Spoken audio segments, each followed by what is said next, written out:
Ladies and gentlemen, I hope you will excuse us for starting later than normal. Normally our programs, so remember well, start at 8, but tonight, however, the program officially started at 8:15, so we are late and I apologize for that. But not 20 minutes late, so I want to make that clear. Your Excellency, honored guests, ladies and gentlemen, good evening and welcome to the final John Adams Institute program of this year and for this century. My name is Anne Wertheim. I'm the director of the John Adams Institute.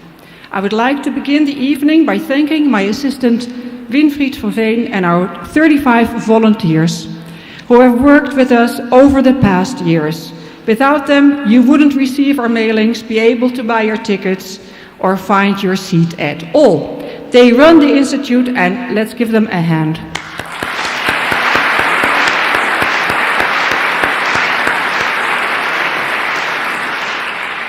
I would like to extend a special welcome to the American Ambassador, Cynthia Schneider, who will host the evening's program, and to our guest speaker, the art historian, Simon Schama. Their lively interest in our lecture program is helping to establish the John Adams Institute as an important meeting place for great thinkers and writers from across the Channel and the Atlantic. Mr. Schama, welcome to Amsterdam. We are very happy that you have returned to our lecture series and given us this chance to follow your work. We were afraid you wouldn't be able to make it with your work for the BBC, but here you are. Wonderful. The evening will start with an introduction by Ambassador Schneider, who has published several books on articles on 17th century Dutch art. Cynthia Schneider will also hold the discussion with Simon Schama later in the program. Ambassador Schneider is the 61st ambassador of the United States to the Netherlands since John Adams first filled in that office 217 years ago. With her drive and creative energy, she caused a little less than an earthquake in The Hague in the past 1.5 years. This is my personal observation. As ambassador, she switches from military to political and trade issues without blinking an eye. She also took command over an international biotechnology conference that will take place in The Hague next month. And she initiated a Millennium Project for teenagers. Personally, I would like to add that Ambassador Schneider has inspired me to stand up and defend this lecture series and this lecture program with fresh insight and vitality. Tonight's event will be broadcast on the internet. You can see it on the John Adams Institute website for the next couple of weeks. I would like to thank KPN for coordinating this, and ING Groep, Amsterdam Promotion, Penguin Books Netherlands, Penguin Books UK, and Publishing House Contact. Thank you all for making tonight's event possible. We will round up the evening at about 9:45. There will be no intermission. After the lecture, Mr. Schama will sign books seated in the Arke foyer, which is outside the door. Thank you and enjoy your evening.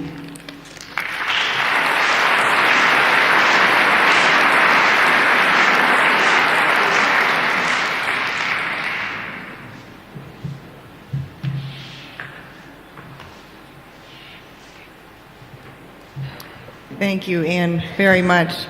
I have to say that I feel that the John Adams Institute is very much part of my work here, and my very first introduction to what I was told would be my new job as ambassador when I met with the Dutch ambassador in America, Joris Vos, when I was in my early stages of my ambassadorial training.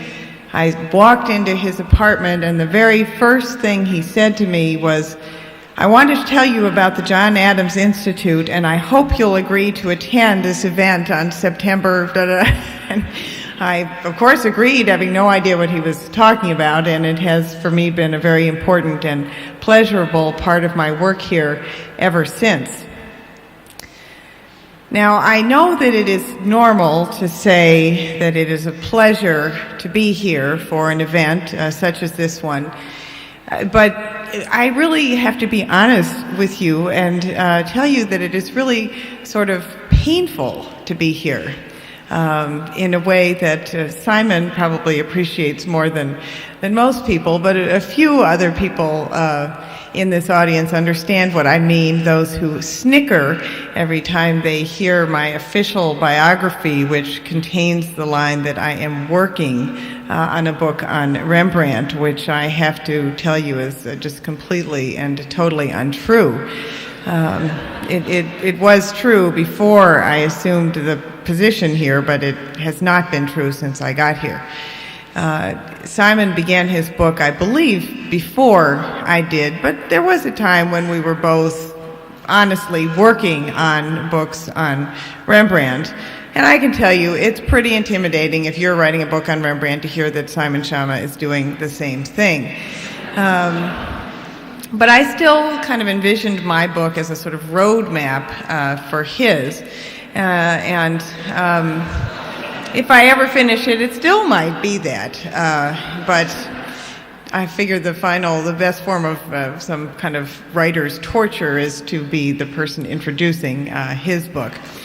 But that being said, it is nonetheless a great pleasure to share the stage with him.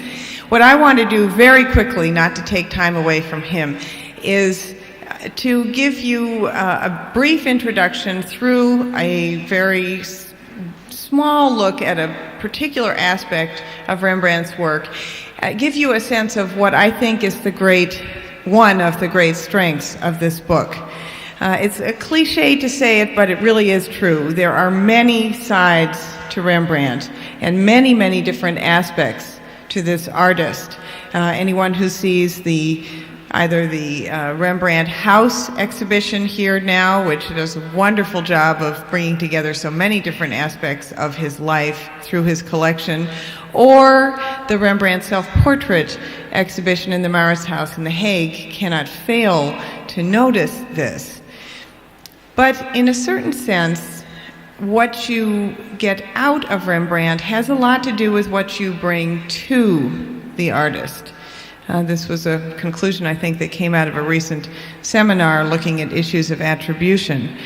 And one of the wonderful things about this book is, I think, that Simon Schama brings so much to Rembrandt from his own historical knowledge, but also from his very open and warm approach to the artist, and that then enables the reader to get a great deal out of it also. I want to give you a brief sense of two very important sides of Rembrandt, which I think are illuminated in this book. And I'm going to begin with this well-known image on the left of one of the self-portrait etchings that Rembrandt did around 1629 to 30 when he was still in Leiden. And something that's very important to understand when you look at this image is that this huge thing that you see on the screen is actually about this big, no bigger than a postage stamp. It's one of a series of self-portraits that Rembrandt did in prints right around this period, 1629 to 30, when he's in Leiden, just before he moves to Amsterdam. He did this looking at himself in a mirror to study his own expression, to learn to portray different kinds of emotions, which was critical for the kind of artist he wanted to be, a painter of historical subjects, a history painter, which was, despite all of the innovations of 17th century Holland in the areas of landscape, still life, genre painting, still the highest rank for an artist was to paint historical subjects. And Rembrandt aspired to do that. So he used himself as a model, and then from studying his own expression, he could use it in historical works, not directly, but as to give him a frame of reference to register different kinds of expressions among the characters, sometimes among characters that even looked like himself, as you see in the raising of the cross on the right. Now, oops, sorry, right and left is a chronic problem for me. One of the interesting aspects of these prints that Rembrandt did studying himself in the mirror is that they are prints. Now, I've just finished telling you that this is this big. And he did a whole series of these, some more finished than others, some really very scruffy, and I think you're going to see one of the scruffy ones I saw in one of Simon's slides. But one has to ask oneself, why, if he just wants to capture his own expression, would he go to all of the trouble of making a print for this little weeny piece of paper? Because this entails covering the copper plate with wax, drawing into the wax with the etching needle, dipping the plate in acid so the lines that you've drawn into the wax are bitten into the plate, inking the plate, wiping it clean so the ink is sitting only in the lines, then running it through the printing press. That's a lot of work for one little tiny image. Well, one of course, the key characteristics of a print, of course, it exists in multiple versions, and that has its own value, either for sale or simply for having several different examples around. So there is that you can print multiple versions. But some of these prints, Rembrandt seems to have only printed a handful of versions of. The other particular aspect of a print is that when you run it through the printing press, you have then on the piece of paper the reverse image that you have on the plate. So that means that what you see on the left is what was on the paper, and what you see on the right is what Rembrandt actually drew. So what he does is he looks in the mirror, and he then draws what he sees in the mirror on the plate. But then when he prints the plate, he has the reverse of the mirror image. In other words, he reverses the reverse so that what he gets in the piece of paper that we all see is in fact something that no one ever can see. That is what you actually look like to other people. Not your mirror image, but what you look like to the world. And I just wonder if in doing these images with all of these different expressions, Rembrandt wasn't thinking only of the possibility of multiple versions, but also of an attempt to capture the most authentic version, to, as long as he was studying his own expression, to really capture exactly the way that it looks. And for me, I tend to think of these images as in a way prophetic of that search for authenticity of emotion that you find in different periods throughout Rembrandt's career. But that's not all that you find in Rembrandt. That's, of course, one aspect and one very important aspect. But the same artist who is capable of this really plumbing for authentic emotion, at the very same time produces an image such as the one you see on the right, where he has donned some of his most beautiful robes and velvet and silk, and has actually modeled his pose probably on a figure from a Rubens print, which is another aspect that Simon illuminates the relationship with Rubens. But in the end, I think you have to admit that it's an image that lacks a certain kind of cohesion. He's piled on so many clothes and is trying so many different things with this image and it is an image that he struggled with. He reworked the legs several times, and finally, it seems, in a desperate measure, added the dog because he just couldn't get the legs right. And to a modern eye, at least to my eye, I always thought this dog looked absolutely hilarious, but it's really not hilarious. It's a very serious, very fancy hunting dog and would be a sign of real class for Rembrandt in this painting. But you have an artist who is capable of this real search for authenticity, and also an artist with this wonderful sense of theater, and an artist who you sense sometimes doesn't really want to fit into the time and place in which he has been put, and other times shows himself as a Dutch burgher.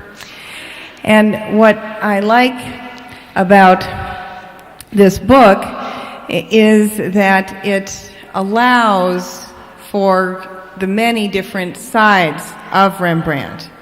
And sometimes those different sides can fall within a very narrow scope, but sometimes we don't even want to allow Rembrandt that much latitude. And I see Eric Jan Slaughter sitting in the audience, and I'm going to shamelessly ape his words of last week when I think he made a very persuasive argument about these two paintings, which are somewhat controversial at the moment. It brings out one of the wonderful things about Rembrandt, which is that it's constantly changing. You can constantly learn new things and come up with new ideas.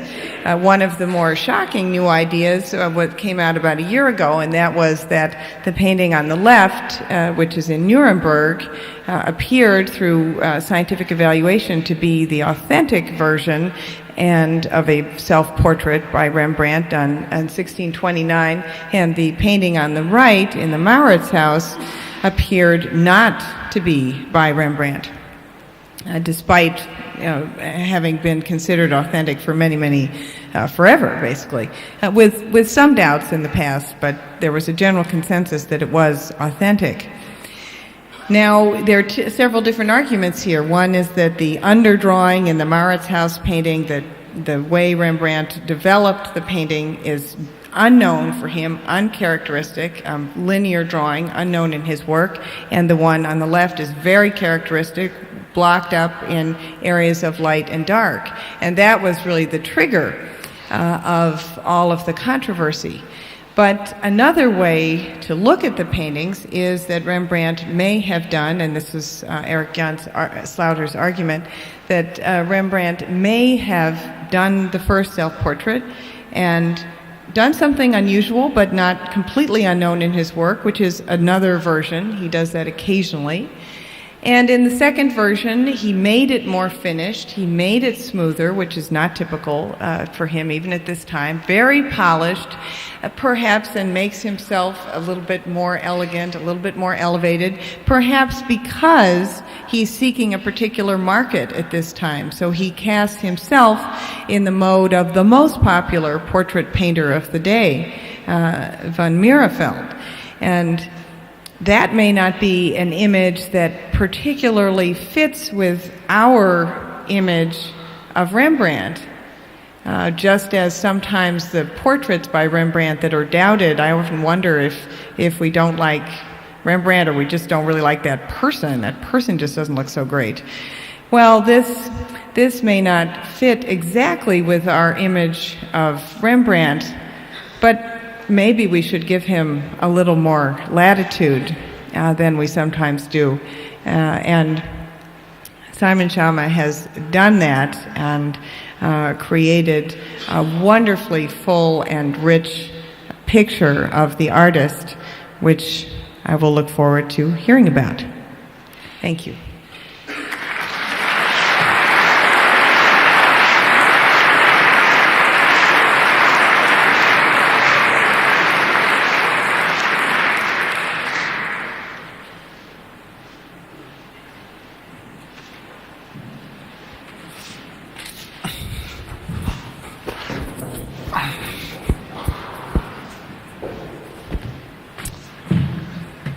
Well, Ambassador Schneider, thank you for that introduction. Thank you, Anna. Yes, could I have a little, the opposite of what Goethe said on his deathbed? I want less light, actually. So, in the spirit of, it was one of the people who wrote most beautifully, I want to quote once or twice during my remarks, the early 19th century essayist William Hazlitt described Rembrandt's paintings as bright with darkness. So I think if we get a bit more darkness here, paradoxically we'll see that particular and extraordinary kind of brightness. Well, Cynthia, thank you for those very generous words.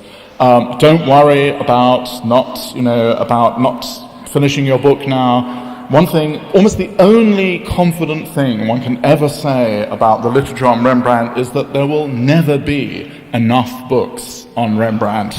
So you can rest easily, I think. I'm also thrilled to hear from your remarks, actually.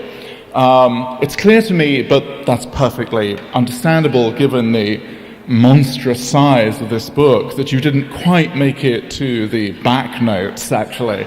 Oh, you did? Okay, all right. Well, that's one. But I'm thrilled to hear that my kind of mad guess, really, that in fact both those wonderful 1629 self-portraits, both of them were by Rembrandt, which got me into unbelievable hot water in Britain, actually turns out to have the imprimatur of real scholarship. And Eric Jan's, as distinct from fake scholarship, Eric Jan's theory about him wanting to do a Middelveldian version, it strikes me as absolutely wonderful and persuasive. I want to begin, actually, though, by thanking the John Adams Institute, and without being too solemn, I have to say there is an American writer, and it's painful for me to use the past tense, there was an American writer who loved coming here and was, I know, much warmly loved by you Amsterdammers and the people of the Netherlands in general, and who encouraged me, actually, in the reckless pursuit of trying to add yet another book to the groaning shelves on Rembrandt literature, and that was my friend Joseph Heller, who died on Sunday night. And I first met Joe actually in correspondence when he was doing his extraordinary and characteristically Kafka-like riff on Rembrandt and Aristotle, a book called Picture This, and we corresponded for quite a time before we met. And whenever I had the temerity to say I was doing a book on Rembrandt, he always encouraged me to do this. And he said, you simply, living in New York as well especially, he said you can't not write about a painting of Rembrandt's in the Metropolitan Museum, which caused the Los Angeles Times to make the only known joke caption in one of its stories.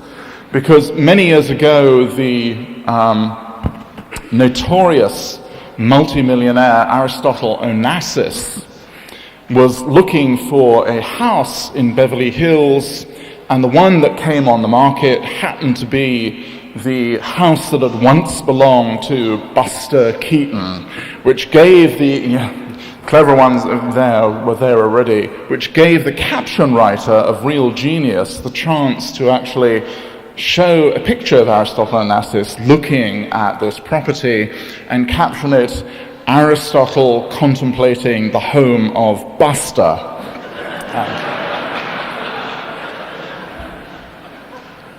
You noticed I didn't go straight on. The reason why I didn't go straight on was because I saw Joe when I gave a Rembrandt talk in New York a few weeks ago, and he said, I have one profoundly important scholarly point to make. And I said, oh my God, what's that? He said, always let the audience finish laughing before you go on. So, presuppose it. Joe, actually, of course, his book called Picture This was a sort of weird and wonderful addition to the canon. Now, Anne's going to tell me I'm doing something wrong. Oh. No, because you have. We're getting feedback? Okay. A microphone here. So I do. All right, good. So, yeah, it is. You always make things nicer for me, actually. That's now part of the art of the drama. Joe Heller really, of course, never claimed to add anything scholarly or particularly original to the literature on Rembrandt, but he did add an extraordinary wit. And one thing he shared with Rembrandt was his passion for wonder, the imperfection of humanity. And in that sense, when he wrote his little book, the writer and the subject were extraordinarily well matched.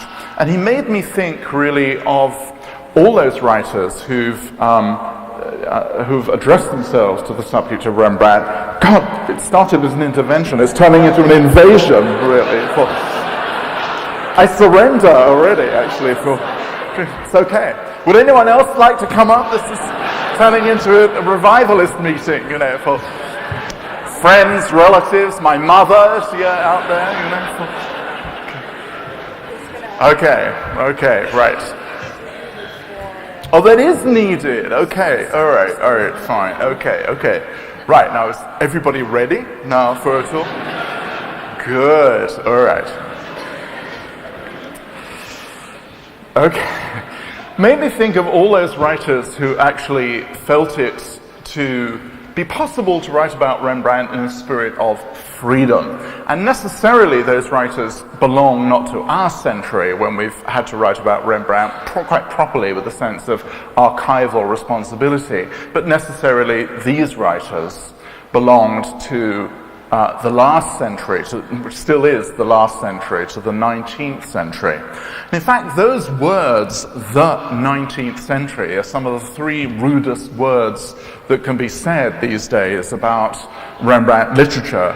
It's necessarily and almost axiomatically thought that the Romantics in particular, but 19th century writers who treasured these extraordinary little prints from the early 1630s were completely deluded about their wishful thought that Rembrandt was to some extent the godfather of all of them. Rembrandt the rebel, Rembrandt the bohemian, Rembrandt the man of the people.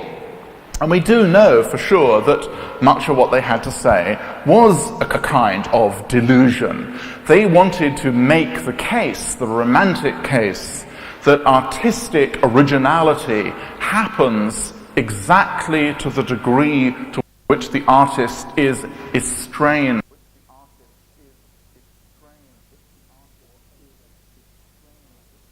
or alienated from society, not to the degree to which he is dissolved within it. And in that particular respect, they were in a profound way completely wrong about Rembrandt, who deeply and passionately wanted to both be inside the society, the culture which he wished, if he possibly could have done, to dominate in every possible way. So they were wrong about that. But nonetheless, when I reread Théophile Gautier, or I reread again Hazlitt, if any of you don't know the essays of Hazlitt, and most people don't read him, I suspect now, they are things of astonishing beauty and intelligence and wisdom. Hazlitt said about Rembrandt, thinking, I think, of images like the extraordinary self-portrait as a beggar you see on the left, that Rembrandt was the grossest of artists. Grossest. This was not necessarily either certainly not meant to be flattering, but nor was it completely insulting, because Hazlitt said Rembrandt was the grossest of artists, but the least vulgar. The least vulgar. And he goes on immediately in his wonderful essay on Rembrandt to say his grossness was never commonplace. Never commonplace. In that what he meant, as he made clear in the rest of the paragraph, was that Rembrandt was a kind of connoisseur of what the classical tradition of aesthetics immediately aroused his deep and engaged fascination. And in that sense, I think, viewed or not about Rembrandt's biography, the Romantics and the writers of the early 19th century often actually had something quite subtle and percipient to say, really, about Rembrandt. I also, so one of the reasons, there were really three reasons, actually, in particular. I suppose I can even boil that down for the sake of time to two, why I did have the temerity to add this book to the huge literature. And one of the reasons was thinking about this remark of Hazlitt's and thinking about Rembrandt and his attraction to imperfection. And then coming across something many years ago which slightly horrified me, and I'm sure would have horrified Hazlitt, namely that Rembrandt had turned into toothpaste. Does Rembrandt toothpaste sell in the Netherlands? Actually, it sells, yeah. How can you stand it, really? I mean, I know, really, after, my children grew up thinking, Raphael was a mutant ninja turtle, so anything is possible, of course. But why toothpaste? I mean, why toothpaste? Especially why whitening toothpaste? Why low abrasion white toothpaste?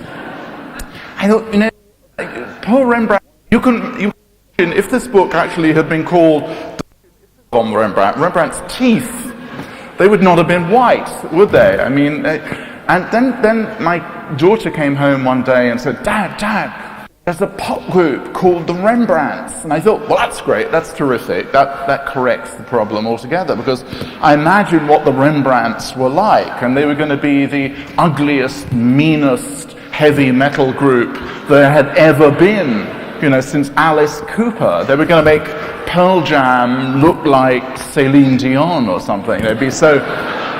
And then she showed me a picture of the Rembrandts, and they were staggeringly white. They were the whitest young men, the best groomed men I'd ever seen. How many of you watch Friends? Are you trapped? Okay, well, if you do, yeah, the Rembrandts provide the music you hear as the remorselessly anodyne, but he's become a cosmetic. The scars and the pockmarks, and, so far has he gone from being the great idiosyncratic artist of imperfection. He's become something that's, that's become kind of cosmetically pure. So in some sense, this book was written as Rembrandt's revenge on the toothpaste. It was really written in order to reassert the distinctiveness, the way, the kind of, the wonderful word in Dutch, uitstekend, not meaning just excellent, but sticking out, literally. Rembrandt is uitstekend in that punning way, in which I wanted to reassert the kind of odd peculiarities of his particular talent. If you like, I was prepared to use even the dreaded G word, as in genius, which again, one's not really allowed to use very much these days. And you're sitting there saying, he wrote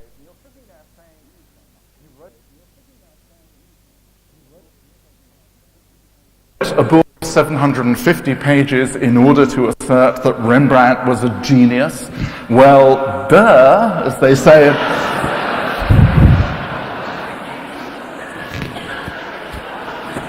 But I have to tell you that the professor of drawing at the Royal College of Art, who reviewed my book in England, not completely enthusiastic, says in the first paragraph of her review, art historians abolished the idea of genius a long time ago.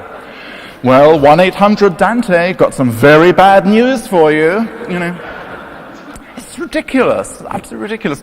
So I will just, it does seem the most gratuitous exercise in the world to want to kind of reassert the possibility of a painter, an artist whose originality is not simply the product of patronage or the art market or the confessional climate of the day, about which we know an enormous amount, where once upon a time we were deluded in thinking of Rembrandt as a solitary genius, listening to the inner throbbing of his own muse. That was ridiculous. That was indeed a romantic fallacy, a myth. Now it seems to me, again, it's possible that at least inside the academy, we've so sunk Rembrandt so deeply inside his world as sometimes to lose sight of the points where he does things which simply could not have been imagined, much less executed by teachers, pupils, students, colleagues, contemporaries,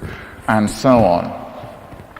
The notion, again, part of the currency is that the word genius is really a kind of 19th century invention. Of course it's not. It was much thought about in the Renaissance, not of course in the identical sense to which we use it in modern parlance at all, but certainly Dürer and Alberti and Karel van Mander, very much paraphrasing Vasari, all really thought about what the nature of exceptional creativity was. And Dürer, as I quote him in my book, talked about the very few individuals who are touched by a kind of celestially originating inventiveness, and who, as Dürer says, thought of things that could not have been imagined by anyone else alive at the time. And I just want to offer you, again, very gratuitously, I suspect, whoops, here we go again, forget it has to be this way. Oh dear, I'm so sorry. It's got to be, did they stick it around, let me see, I think they put, yes, okay, all right, they put it, there we go. One or two obvious instances, incredibly obvious instances, of things that could not have been conceived of in his time. I would love there to be, and so would Rembrandt, I think, less light, so we can see the brightness of his darkness, but okay, maybe we can't. It's impossible. Okay, fine. I thought nothing was impossible in Holland, actually. Is this the spirit that built the polders, actually? It's sort of... There's onmogelijk.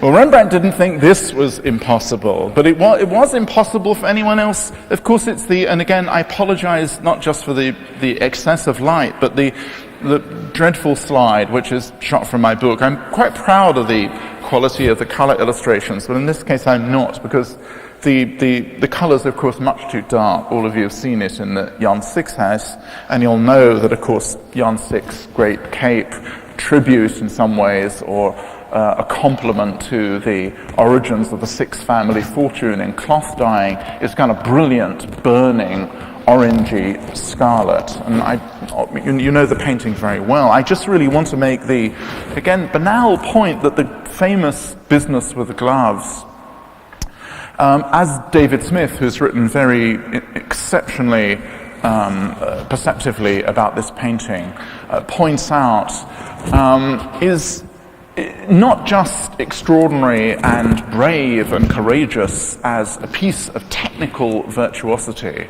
which it is, extraordinary kind of painting done wet into wet. By the way, it's also the case that, you know, when this sort of painting was done again by Manet, I think in the late 19th century, like Rembrandt, the impression, using the word almost literally, that could be given was of great spontaneity, but Manet and Rembrandt both were creatures of intense conceptual calculation, and this is a painting for which there is a drawing study, so we know Rembrandt did really think very hard about what he was up to here. But once actually all this intense thoughtfulness, I do really think of Rembrandt, who we often imagine as a visceral, impulsive artist, is a profound and complicated thinker in his reconceptions of familiar subjects. Once this has been done, indeed, there is an extraordinary virtuoso, wet into wet dash of brushwork going on here. But as David Smith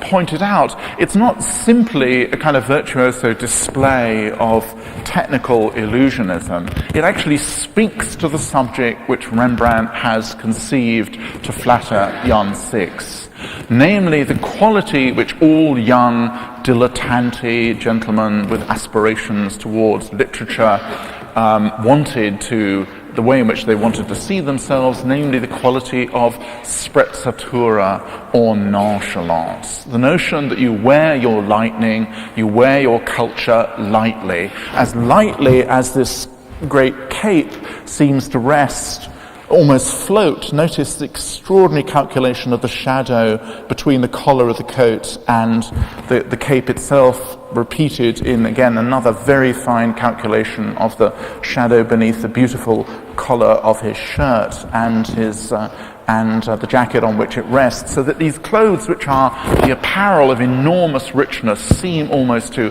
float effortlessly on the body of the man who's elegant enough to wear them. So the painting is done with itself an enormous air of confident sprezzatura, and more than that, it's also a painting which Rembrandt has reconceived, a three-quarter length painting, which exactly, I think, recapitulates the theme which Cynthia Schneider absolutely brilliantly discussed in her discussion just now on the little etchings, namely the relationship between our private and our public face. Rembrandt's extraordinarily either intuitive or thought through wish to think about the way, the sort of odd disconnect between the way we really are, the way our face really is, and the way we try and design our face for the outside world. The disconnect, not a complete disconnect, but the jagged edge between our street image. Jan Six is about to go out of the house. He's posed in this indeterminate doorway space between the intimacy of his private world and the street world outside. I mean, that to me is absolutely something which lives up to Dürer's definition of doing things that could not possibly have been thought of by anybody else. So too, the great Lucretia on the right in Minneapolis, a late Rembrandt done around 1665, 1666. And again, a subject, a painting one could talk about for much longer than you would want to hear, or we have time for, alas. I just want to draw attention here again to a passage, just a particular passage of paint. The famous wound here. You'll know the story of Lucretia, who's been raped by the odious Tarquins, and who's a virtuous wife of a Roman called Collatinus, and who, although wronged and known to be wronged, would rather decide to commit suicide rather than live with the dishonor. And this is a very, very common subject in Baroque and indeed Renaissance art, done over and over again, but usually either done while Lucrece is on the point of being raped, or else actually on the point of committing suicide, or if she's actually done it, usually the knife has made a delicate little kind of, just a little kind of, the most discreet little razor gash, a little nick on the otherwise ivory-like breast. This is almost a kind of an extraordinary wound, and whether or not it repeats the sense of the rape, the violation, the penetration of Lucretia, as Mika Paul in her discussion thinks it does, whether or not that's right, and it may possibly be right. But what is certainly true is that the actual way in which Rembrandt has treated the paint itself, again, is itself amazing. He's obviously experimented with different rates of layering and drying. This red has been worked on and worked with and repainted very much as though he's trying to get different rates of the drying of blood. Alone of all the wounds in 17th century, and there are many, many wounds in the gory repertoire of 17th century Baroque paintings, this one gives us the impression of blood that's caked against her body and therefore is sticking to the fine material, fabric, muslin, lawn, whatever it is. And Rembrandt has taken extraordinary pains, at the same time as that he's in a period of his roughest painting, he could actually produce marvels of finely calculated realism. And he has done this red then becomes a shocking contrast to the deathly pallor of her face, because we know from this business with the blood that she has killed herself a while ago. The blood is leaching out from her body. She's, as it were, long gone. So Rembrandt is using a completely unprecedented little piece of business with the detail of a subject in order to revolutionize the intensity of the drama. Similarly with this astonishing painting in the Getty collection in California, in Malibu, the sort of painting that looks rather like, again, it's another knife painting. There, again, another example of Rembrandt's The Feinschilder to the end, just a tiny tweak of white paint there on the edge of the knife there, suggesting its fierce sharpness. This painting that looks like, stockbroker contemplating suicide at the end of a bad day's trading is in fact, of course, St. Bartholomew. One of the great series of studies of saints done also in the 1660s. And this very disconcerting short hair, which makes it look so much like, misleadingly, like a 19th century painting, is there again for a purpose. Because St. Bartholomew, of course, the way his martyrdom will take the form of flaying. He's going to have his skin taken off. And the usual way in which St. Bartholomew was portrayed in classical and Renaissance and even Baroque art, on the few occasions it was for Bartholomew actually to be represented with his already flayed skin slung over his shoulder. But what Rembrandt has wanted to do in many of these studies of saints is somehow to collapse the traditional iconography of a saint and their attributes into an image of someone, again, one might disconcertingly meet in contemporary life on the street. So the skin that's really usually over his shoulder has been converted into a kind of casual cape, but that again would have reminded everybody of the St. Bartholomew tradition exactly at the point at which Rembrandt is astonishingly departing from it. And there is one passage of painting as remarkable in its way, of course, as the wound in the Lucretia, and that's the treatment, the astonishing virtuoso treatment of the face and hands. I'm not sure there's ever in all of Rembrandt's work and all of his studies, even his great studies of the aging body and the aging face, ever such a sort of symphonic treatment of skin, its wrinkles and crevices and the leatheriness and the way in which old veins stand out from the hand. Look at that fold of skin actually falling over the sleeve of Bartholomew's cloak there. It's a skin from which we can't possibly take our eyes. And therefore, in the most literally painful, excruciating way, because we are so aware of the skin that is on this man's face and body, we become monstrously aware of Bartholomew's fate. Not in a crude, literal way, but in the worst possible way, the sense of the incipience, the imminence, the future of what will happen.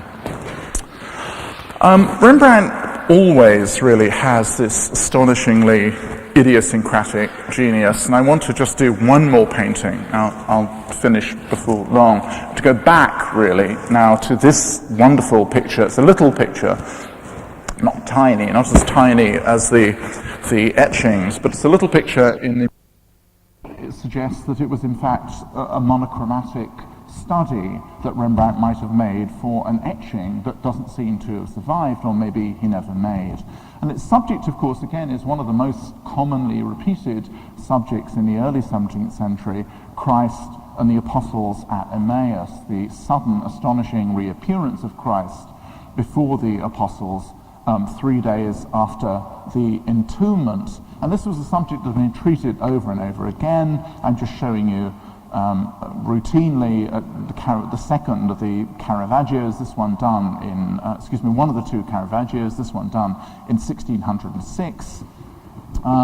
In order to give the sense, and Caravaggio this one was certainly known to Rubens, who did his own version. Rubens's version was then engraved by Willem Swanenberg in Leiden. Willem Swanenberg, who dies much too early for Rembrandt to have known, but belonged to the same family. In fact, Swanenberg's brother was Rembrandt's first teacher.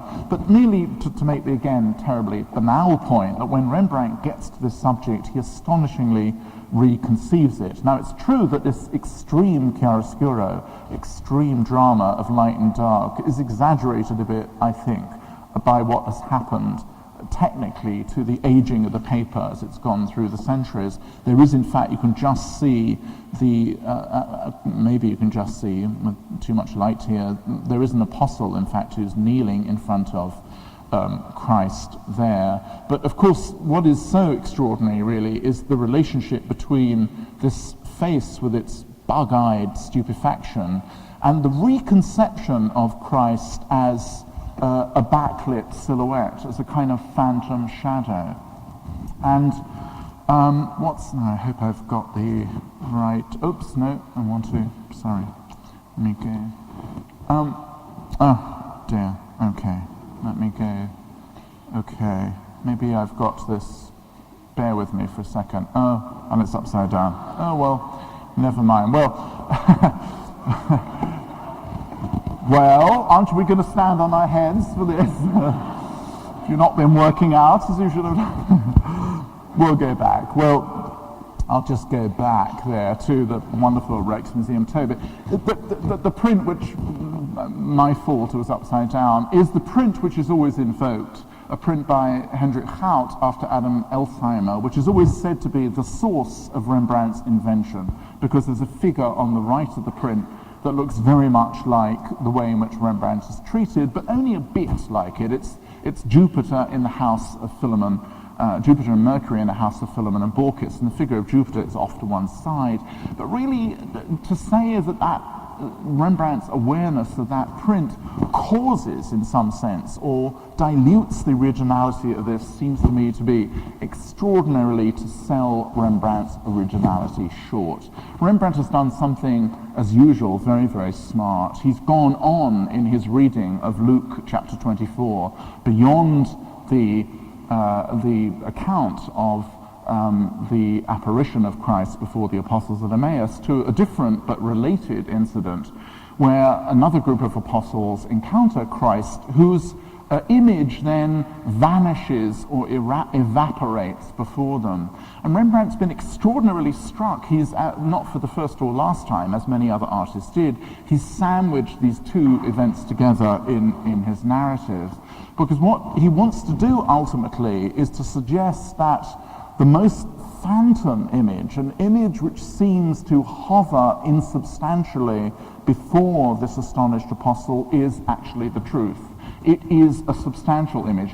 When other artists like Rubens and Caravaggio want actually to register the force of Christ's living presence, they necessarily represent Christ as bodily visible. Rembrandt's genius was to invent a painting which is about the relationship, a triangular relationship between seeing, knowledge, and faith. And more particularly, I think, between vision and faith. It's possible to actually see things which technically aren't there at all. The brightness that lives in darkness. And this is, in some sense, almost a kind of manifesto of one particular theme which Rembrandt will, I think, come to. I put up the beautiful, one of my absolutely favorite paintings, the gorgeous, wonderful early painting in the Rijksmuseum at the same period of the blind Tobit praying for death, because that too, at the same time, Tobit is blind, but has seen the error of his ways. He's accused poor Anna, who's been looking after him in poverty and destitution, of stealing the dinner, when in fact she's come by it, no doubt, absolutely gainfully, and suddenly smitten with the absurdity and enormity of his accusation, Tobit prays for death. So Rembrandt has concentrated. If you go and see the painting, you'll notice the extraordinary care with which Rembrandt has rendered the cataracts, the thick, yellowish goop that is technically preventing Tobit from seeing. But in a more profound way, just like the apostle at Emmaus, Tobit has actually, literally, for once, seen the light. Now, I think I don't particularly want to... Oh, help! Sorry, I need to go back. So, Rembrandt... Oh, let me go forward a bit. Rembrandt, that's what I want, Constantine Huygens. 1629... Oh, thank you very much. There we go. Well, too bad. Rembrandt is all... Well, all right, why not make my own point? There is Jupiter. Okay, so you can see that Rembrandt has, of course, known this. But, to say, as I say, that this causes the Emmaus painting, it seems to me very much, as I say in the book, like when Johannes Brahms was told that the movement of his first symphony sounded uncannily like the last movement of Beethoven's Ninth. Brahms's wonderful response was to say, well, any fool can see that, you know. In the same sense, really, you know, in some sense, sort of, oh dear, okay, anyone, let me go forward. You know, you'd say the same thing about that, right? So, 1629, Rembrandt ought to have been all set to really proceed along the path of this extraordinary, God-given, dangerous, risky originality, but very much in the spirit of wanting to be Mierveld, or I think actually wanting to be Van Dyck, who is in Holland, in The Hague, for a very crucial period, I think the winter of 1631, maybe it's 31, 32, but certainly Rembrandt is discovered, of course, famously by Constantijn Huygens, the story of which you all know. And Huygens at that very time is involved not only with Van Dyck as a court portraitist in The Hague, but also, of course, with Rubens. He's corresponding with Rubens. He describes Rubens as the wonder of the world. And my book, although I'm the first person to admit I slightly fell excessively in love with Rubens, having already been in love with Rembrandt, so I was sort of very bigamous, really, in my passions, you know, which pleases the Belgians no end, actually. I sometimes worry that, you know, on my tombstone, we'll read, they loved him in Antwerp, you know, actually. There are worse things, believe you me. But certainly it's fair to say, I think, that for a while, at any rate, not an exclusive, I don't want to say, of course, that Rubens is the source. Oh dear, okay, let me go back, sorry. Let's keep him up there. That Rubens is the source of Rembrandt's creativity, that would be absurd. But I do want to say that for 10 years, Rembrandt does obsess on Rubens, and that some of his most important, not works of art that are most significant in terms of the most excellent works of art, but the works of art that seem to be most calculated to advance his career are intensely, and in the end, I think maybe ruinously, Rubensian. He wants to turn himself into something which I think in the end he can't. In particular, he begins, of course, with famously this. Oh dear, we've got that's flip-flopped. Let's maybe hope the other one. There we are. Okay, good. Of course, doing for the first time a much larger self-portrait etching than the little ones that Cynthia and I showed you, and also signed up there Rembrandt F. So he's actually for the first time announcing that he will go by a single name, rather ostentatiously aligning himself with the likes of Michelangelo and Titian and so on.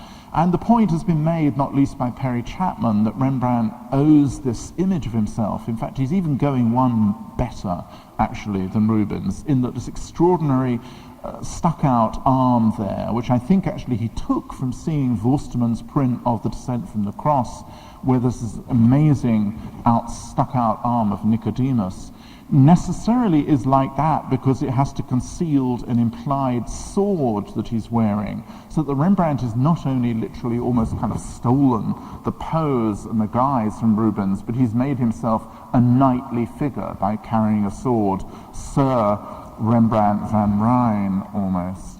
And this obsession does indeed go on. I think I won't actually go relentlessly through it. This is the job interview painting that both Lievens and Rembrandt do, after, again, Pontius's beautiful engraving of Christ on the cross. Again, there is always a difference. Very famously, The Descent from the Cross, very critical Rembrandtian differences, though, again, based on, oh dear, sorry, forgive me. Based again on the wonderful Vorstermann. You see how Rembrandt has actually preserved the reverse here of the Vorstermann engraving in his own version. But the Christ, which is so extraordinarily muscled and heroic and taken from Rubens's drawings of the Laocoon, made when he was a very young man in Rome, the Christ has turned into a kind of limp sack of dislocated organs and vessels. In the Protestant Calvinist tradition, of course, martyrdom is something that happens to you through the will of God. It's in some sense something which is witnessed fatalistically rather than an act of heroic incarnation, as in the Catholic tradition. Rembrandt, we've got that. Let's move on there. Rembrandt by is the, oh dear, sorry, no, here we're going. Let's move on. And some of the most, oh dear, well here is where I went shockingly astray, so let's just move on here for, oh dear, the blind. Could you turn that round for me? I always, back projection always throws me totally actually, so I do beg your pardon. Could you actually put that the right way around for me? It's a very unusual view of the blinding of Samson actually. Is it possible to, let me move on and then, okay. This is a mess. Okay, all right, okay, I don't want to go on. All right, I tell you what, okay.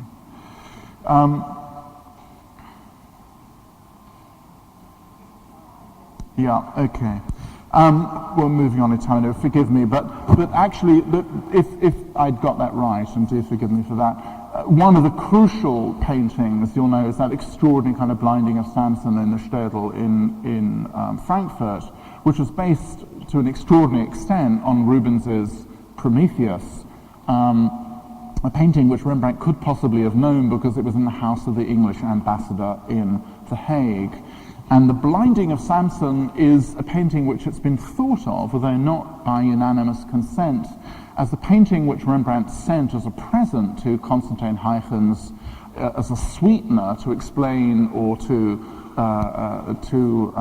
as a kind of an excuse, or at least to make his relationship with Huygens better, for failing to deliver the Passion paintings, which were long overdue and for which Rembrandt was being paid. And I just want to, in fact, just say a word about those, because while we went at a kind of rather giddily and crazily and inaccurately sort of swoosh through what I take to be some of Rembrandt's most muscular and strenuous and kind of orchestrally upbeat Rubensian compositions there, like The Blinding of Samson and Belshazzar's Feast and so on, the point of this, in the end, was to acquit himself well in the Passion cycle for the Stadtholder. I mean, the most important commission he has. Paintings which are, of course, a tiny fraction of the size of the paintings produced by Rubens, but the paintings which really were supposed to pay off Huygens' bet that Rembrandt would somehow turn out to be the Rubens of Holland or the Rubens of the North. And there's been a lot of speculation why Rembrandt took so long. Gary Schwartz, my friend, thinks that he was just procrastinating for a long time and then finally got himself to execute the pictures when he was so deeply in debt for buying his swanky, almost Rubensian house. And that, I think, that may be true. But my own feeling is that Rembrandt wrestles, really, with increasing difficulty with what is really, in some sense, an impossibility. How to do history paintings which have the dynamism and power and emotional intensity and physical immediacy of the Rubensian originals, which he knows well through Forstermann's engraving, and yet conform with the Calvinist need for distance and witness and a kind of meditative quality. And if one thinks again about the Great Descent from the Cross in the Ons Lieve Vrouwenkerk in Antwerp, one thing that is dramatically apparent is that possibly the greatest masterpiece, at least certainly in my view, that Rubens ever did, much of the extraordinary power is done through astonishing physical detail, concrete detail, the detail of this figure at the top of the cross holding onto the winding sheet with his teeth, detail which you can't see, alas, here, of the kind of blood draining into the bowl of water with the crown of thorns, an amazing detail of blood seeping from Christ's feet into the Magdalene's hair, reminding faithful Catholics of the critical point in the history of the Magdalene where she dries Christ's feet with her own blonde tresses, signifying her conversion from sinner into forthcoming saint. Now, Rembrandt, of course, the reason why this was required of a Counter-Reformation Catholic painter like Rubens was because of the extraordinary emphasis put on the physical, material immediacy, the complete destruction of distance between worshipper and the ceremony of the Mass. When the host is elevated at the climactic moment of the Mass, the doctrine of the real presence presupposes that the passion of Christ, the mystery of Christ's sacrifice, is physically present amidst the congregation. Hence the possibility of thinking that you are indeed taking communion in the deepest and most literal sense, partaking of the flesh and blood of the Saviour.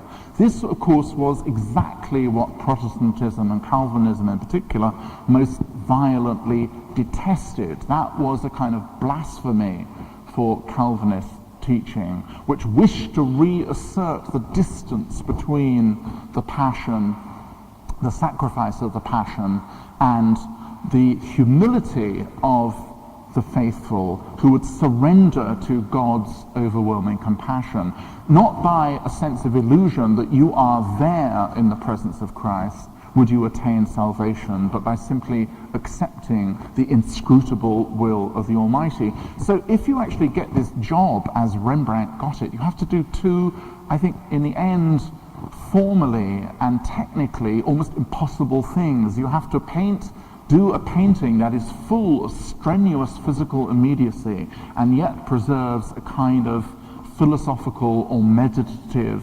humility, witness, and calm. And I think actually the problem of doing that almost creates really serious problems for Rembrandt, both theologically and formally in what he then does with many of the Passion series. The condition is very bad, of course, in the Alta Pinakothek, but even if it were better, somehow actually the Ascension of Christ, which owes something to Rubens's ascension, has been often said, and behind Rubens, conceivably even Titian, although we don't know if Rembrandt knew Titian's Assumption of the Virgin in E Frari, but the sort of sense of the machinery grinding, rather, seems to me to, in the end, be a problem for Rembrandt. Well, of course, in 1640, Rubens dies. I'm not saying this is the monkey off his back, but Rubens does die. Rembrandt, of course, is not just wrestling with the problems of how to be the Dutch Rubens.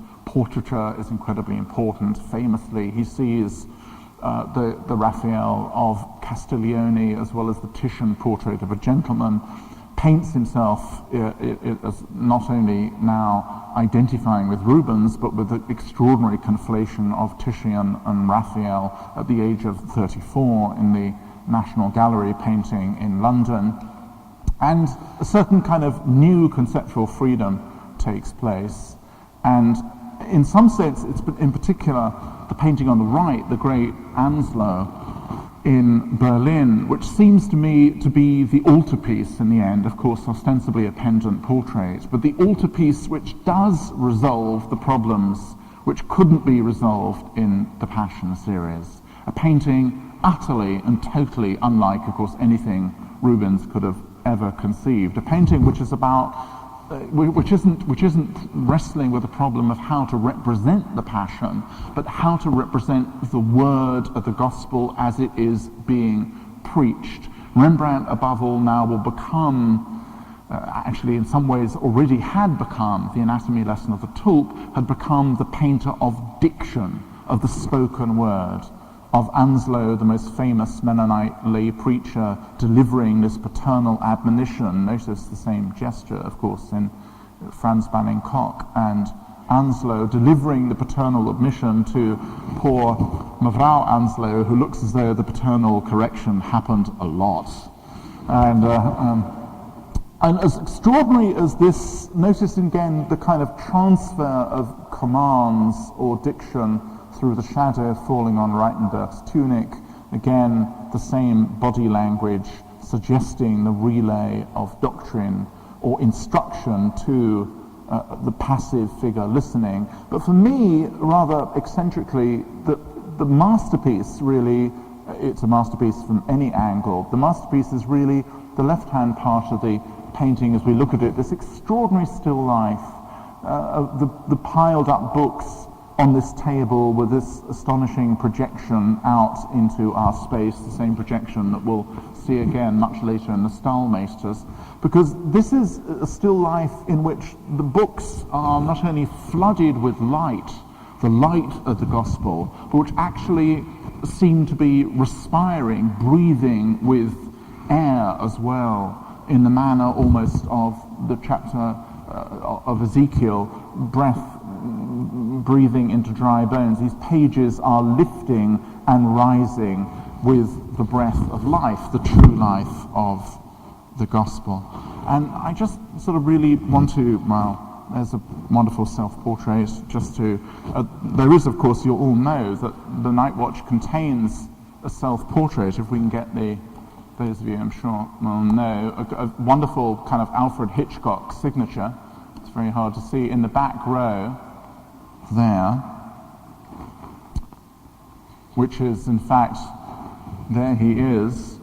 I just, in the end, of course, one wants to say that in the end, Rembrandt becomes overwhelmingly, really, a painter at the end who makes us think again about what vision is. At the end of his life, he comes back over and over again to the theme that he announces in Christ at Emmaus and in many other and in the Tobit and in many other paintings as well. The notion really that in darkness, paradoxically, comes truth, wisdom, and light. When one thinks, particularly in America and England, of Dutch painting, one thinks of Dutch art above all as the art of light, of a kind of flooding light, a raking light. Think of Vermeer's great cubes of light, Ruysdael's great opera of the skies. Rembrandt's light, of course, notoriously and famously was quite different. It was a kind of inner light, the light that was vouchsafed really to the blind Homer in the incredible Maritzhos fragment, mutilated fragment that's left to us, of Homer again, like Anslo, as a teacher, Homer at the end of his days, Homer really who sees the light in the darkness. And my favourite, the reason, oh dear, well he's somehow, Simeon, when he was in the temple, who saw the light, did not have a kind of housefly on his cheek there, so I apologise for that.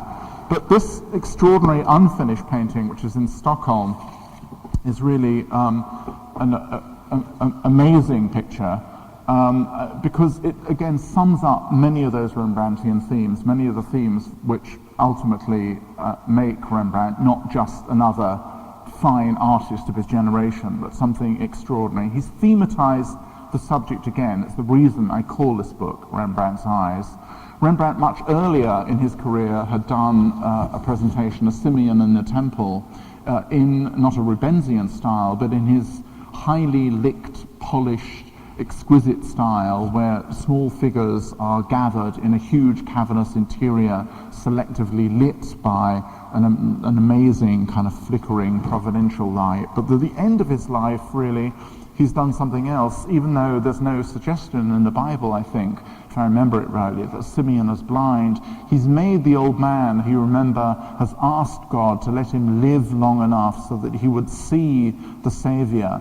He's made him shut his eyes as he actually beholds the Christ child. And when you go and see the painting in Stockholm, there seems to be almost a kind of an extraordinary illumination coming out of the face of the Christ child as it shines onto Simeon.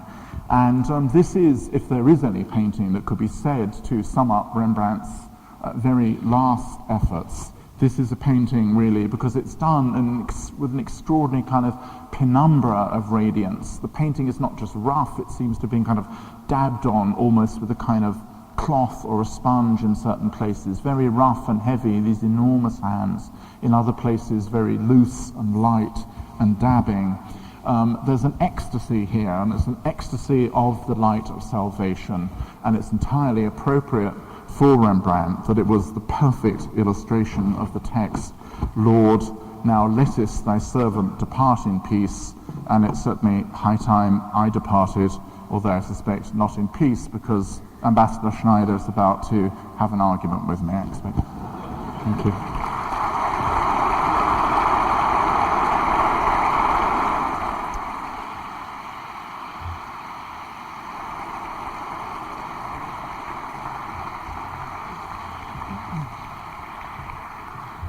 Over here, I guess.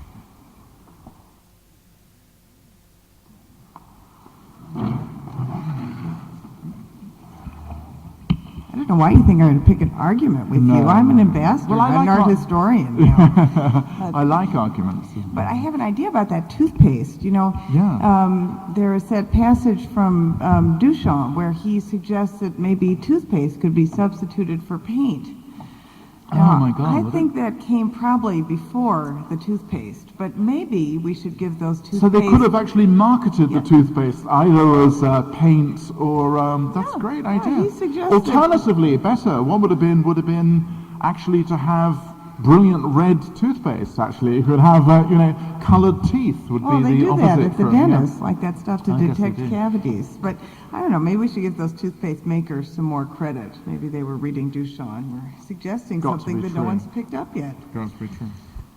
Now, well, you said an argument. Maybe we can think of something vaguely scintillating and controversial that relates a little bit to the Rubens connection. I'd sort of like to ask you a little bit about Rembrandt and then a little bit about history in general. Because something that always strikes me, I completely agree with you about the Rubens connection. In fact, I remember as a student having a discussion with a much older art historian and positing this, and him just looking at me like, oh, you can't see things in those terms, it can't be Van that Gelder, way. Van Gelder actually wrote very wisely on this, actually. I mean, wrote about the dialogue, and Gerson too, on the dialogue between Rubens and Rembrandt, but it always remained a kind of, a sort of sidebar, to the story. No, I think it's absolutely critical, and he's measuring himself that whole decade, no question about it.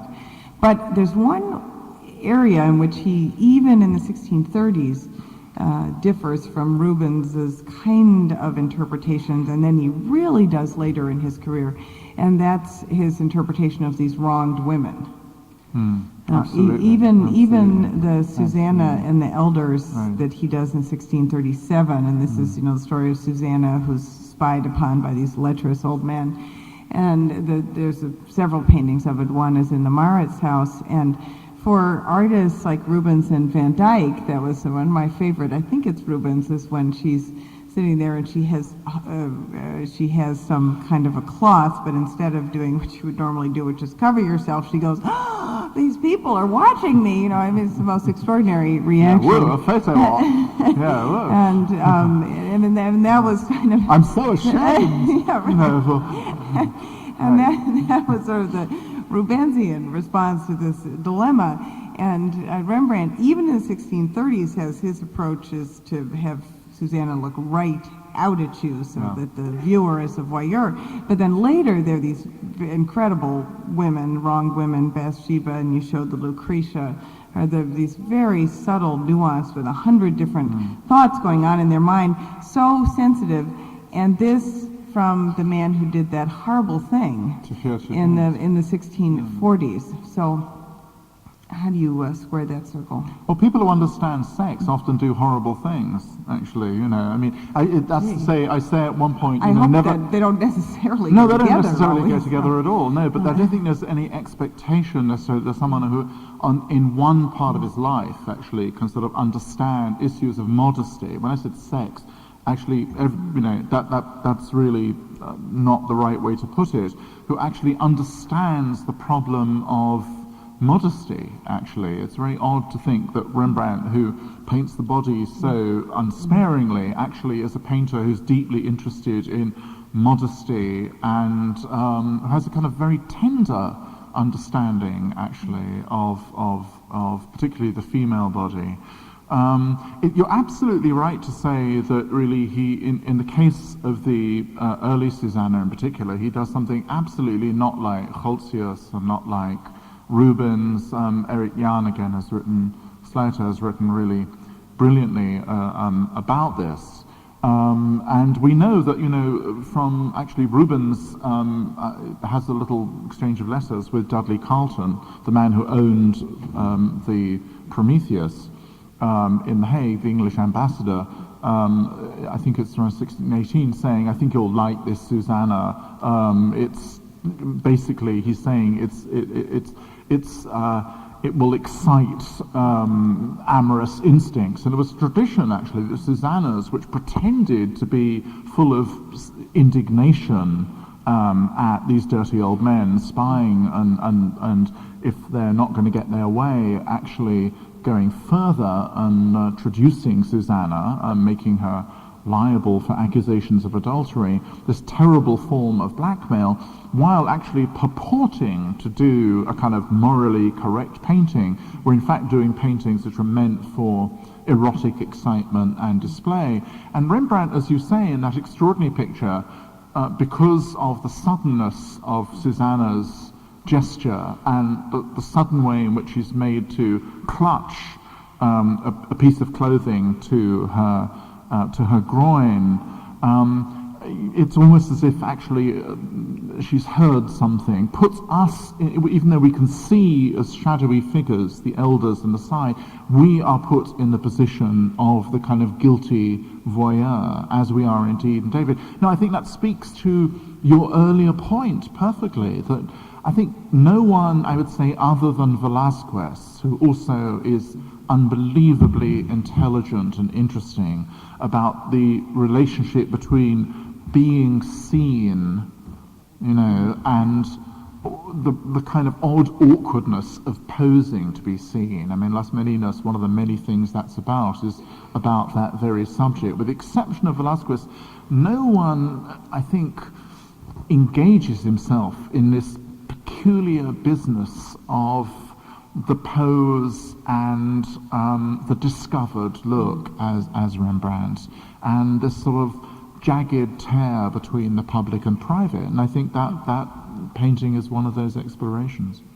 It's kind of there. Also, another painting you write about where I agree with you, the traditional interpretation doesn't hold true. I'm not still sure what does, but that girl in the painting in the Rijksmuseum of the girl looking out the window with the dead peacocks in front of her, where Rembrandt takes again a very traditional genre of having the dead still life, the dead birds, which lots of artists did at the time, but then he does it in such an extraordinary way and has the dead birds actually bleeding. Right. And they are peacocks, which have their own association with pride and love of earthly things, and then this strange little girl looking at them and is looking out, and what role does she have, and what life does she belong to, what country does she belong to, what time does she belong to. It certainly isn't about sex. No. Which I mean, are the little sometimes. girl, it's very odd. A girl recurs in another dead animal painting, namely, the slaughtered ox, actually, as well, in the Louvre. There is again, that there is a kitchen maid, as there often were in these sort of kitchen pieces, but the slaughtered ox in the Louvre is not as Chaim Soutine was going to gather much later on, was not simply a kind of basic. It wasn't a game piece. It's not really a kitchen piece at all. It's its absolutely own thing. And I confess, actually, I haven't at all come to a kind of. I know you've thought about, you wrote wonderfully about that girl with the peahens, but I haven't myself resolved the issue in that other painting, in the Slaughter of Ox, of what this extraordinary kind of ostensibly innocent little presence is doing, where in the company, this almost kind of crucifixion-like, representation of the eviscerated carcass of an ox. I mean, extraordinary. One of the things that Rembrandt does, again, that comes from nowhere, that we can't find a context for. I mean, I'm all in favor of context up to a point, but Rembrandt, when he's on top form, is so jaw-droppingly problematic that you just don't know where any possible context could be supplied. I mean, in the case of the slaughtered ox, and, you know, one could say in the case of the anatomy lesson of Dr. Tulptu, one of his extraordinary skills is of rendering death in such a way that you keep on seeing a creature alive before it's dead. It's the opposite of the St. Bartholomew, where you're seeing someone alive and you're forced to contemplate what he's going to be like dead. The slaughtered ox, this thing is done with such kind of relentless vividness that you kind of, in your mind, sort of almost reassemble the ox before it's actually suffered the butcher's knife. This sense of actually things which are intact and things which are torn apart is, you know, an extraordinary kind of leitmotif in his work. And again, you know, seems to come from nowhere. I don't know where one would look to for those precedents. Now, one thing I'm curious to ask you is, you know, Rembrandt says, one of the great things about working on Rembrandt is actually he doesn't say very much at all. So you can really fill in a lot. He just writes 7 letters and they're all about collecting money. Bills, so yeah. That leaves a lot of room for imagination. But what would your biographies be like if all that was left behind were your bills, actually, you know, for... And people like Gary Schwartz have done a great job of piecing together other information from documents, but still what he actually tells us about what he thought, and he obviously thought very deeply, is nothing, basically. Right. One of the things we're told that he said by Constantine Huygens is that he didn't want to leave Holland because he didn't have time to go anywhere. He was too busy. One of the things I'm always struck by is it seems to be looking out of Holland so much in his paintings, and also back in time, but also out of his environment. And it's just fascinating to me that he, I mean, unless he snuck out and we never knew, he never did seem to leave. And do you think it really was enough just to go look at that painting at the auction and buy the book of prints and look through? Don't you find that kind of funny? Well, I think I mean, it's true that, you know, the 17th century Dutch are an extraordinary nation. I mean, you're an extraordinary nation of travelers, but because, you know, von Diemen and Jan Petersen Cohen are out there, doesn't mean to say necessarily it was a lot of fun to go traveling, really. And it's true that where Huygens wants him to go, is Italy to complete his education, and it's odd that he didn't want to do that. But I can sort of, you know, there is a tradition in the 16th and 17th century in the Botanical Garden, for example, or in the Kunstkammer, of having, you know, the Werelden and Handbereik, and actually bringing the world within, and the wonderful Schatkammer, Kunstkammer reconstruction in the Rembrandt house wonderfully and vividly and comprehensively illustrates that. There is a tradition of the possibility, it's not of how far you can go by bringing the world. And Rembrandt's passion for Mughal and Indian miniatures, his real interest in the nature of African heads, something Rubens had as well.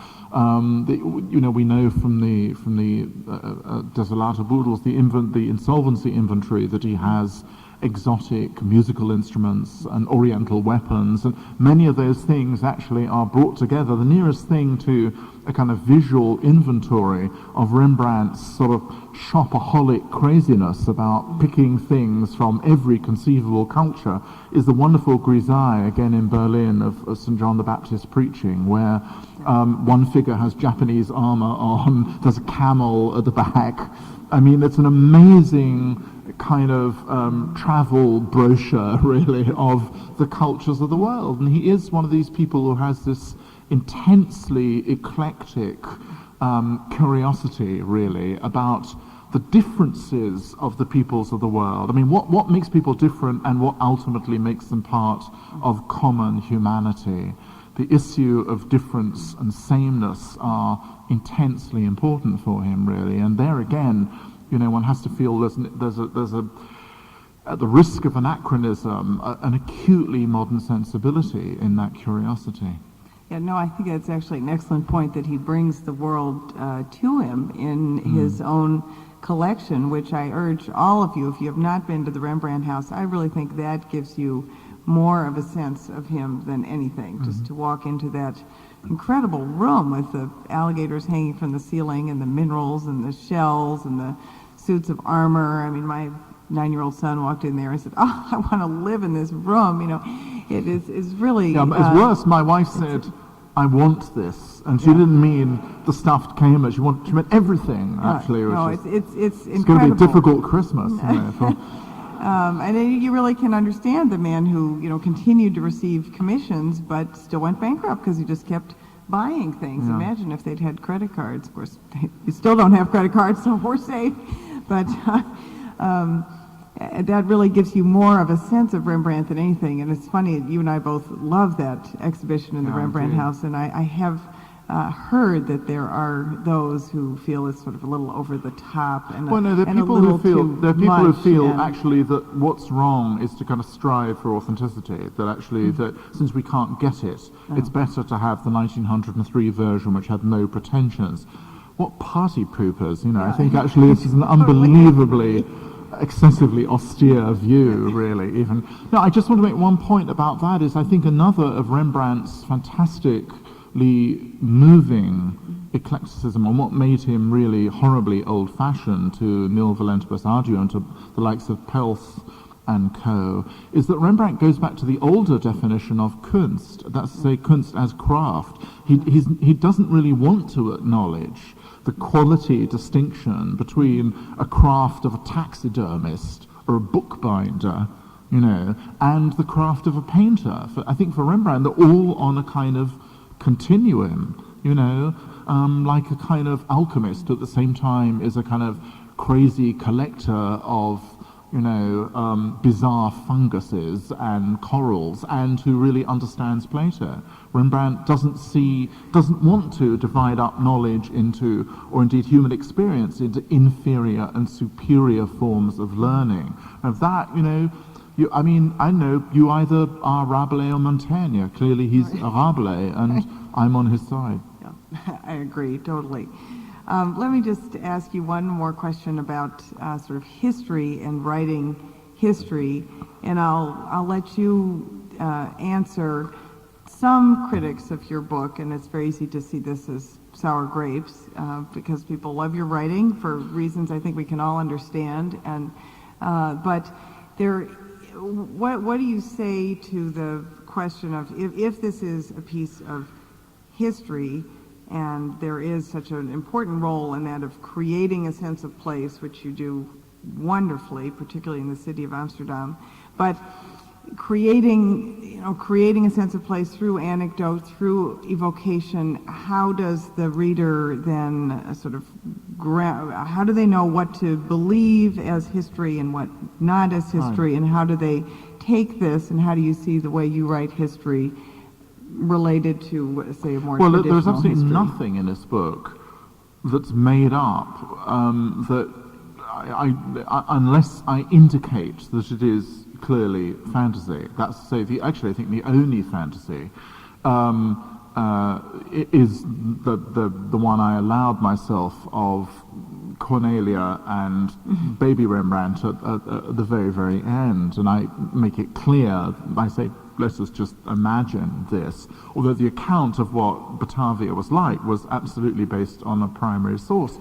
The account of actually what Amsterdam was like has slight anachronism involved. I certainly own up to that, in that what was in what streets was taken from a slightly later generation of books about Amsterdam by the likes of Tobias van Domselaar and Melchior Fokkens and so on, which actually take you from building to building and street to street. So in that sense, I was slightly trying to correct for anachronism as well from modern histories of Amsterdam. So I'm trying actually, there are certain moments when I hope I'm signposting very, very clearly. This is not like Dead Certainties where I've imagined this and that, but 99% of the book is not invented at all, and I certainly hope the notes at the back, make that clear. But I mean, you make a good point, Cynthia, in that this is not the book. The style of the writing of the book is not like conventional art history or even like conventional history. I mean, for example, it begins with Huygens hearing a nightingale, while he's at the siege of Don Bos, but it's footnoted right away because actually that's directly from his his own account of what happened actually at the time. So I want to make that clear. But it's true the book isn't like that. I did want, and some people hated what I did. Some people absolutely find it repellent, really, and need to go and have a cold shower and a long spell of diet. Just find it completely unacceptable. Other people love it. But what I wanted to do was try for a kind of art history which would actually be true storytelling, but would actually have the feeling of literature, of literary writing, without compromising either an intensely close analytical look at the paintings themselves or the historical sources. And it may be that it was just kind of an impossible thing to bring together. But I'm kind of glad it brings me back not to Joe Heller, who I do miss and love and regret and lament, but also to some of those people I was citing, and I could have gone on, who I think, Fromentin, who we both, have to despise for some reasons, but who wrote extraordinarily spellbindingly beautiful prose. It struck me in the last century, before we all turned professional art historians, there was a kind of sense of the possibility of free writing about art without committing a kind of scholarly indignity. That's what I admire so much in Hazlitt, in his mad way, Ruskin, not about Dutch art, but writing about things like Turner. When I thought of the toothpaste, I didn't mention this. I thought of one particular line by Théophile Gautier, which I really love, which was about darkness, where Gautier, I'm not sure which painting precisely he was looking at when he finally got to Amsterdam in the early 1840s, but he said of Rembrandt's style, typically over-the-top way, that il se promène dans le bitume avec ses ongles. He marches through the bitumen with his talons, with his nails. And of course it was a sort of mad thing to sort of fantasize about Rembrandt as a kind of lion, as a kind of savage, a feral creature. And yet the sense actually of an animal nature in his work was not completely wrong either. So I did want to kind of open up the possibility of what writing about painting might be like again, and it's a very de gustibus business. Well, people, when you break out of the boxes, there are always some people who have a hard time with it. On the other hand, there are probably many more people who are grateful for it, as I'm sure all the people here are. And I think I will just end with something that our mutual friend David Friedberg said in his review, that you have put the humane back in the humanities. Oh, thanks very much. Thank you. Thank you. Thanks, thank you. That's sweet. Should we go?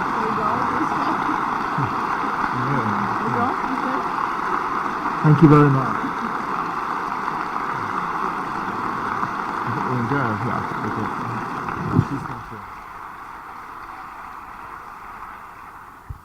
Thank you, Simon Schama and Cynthia Schneider. It was really a wonderful evening.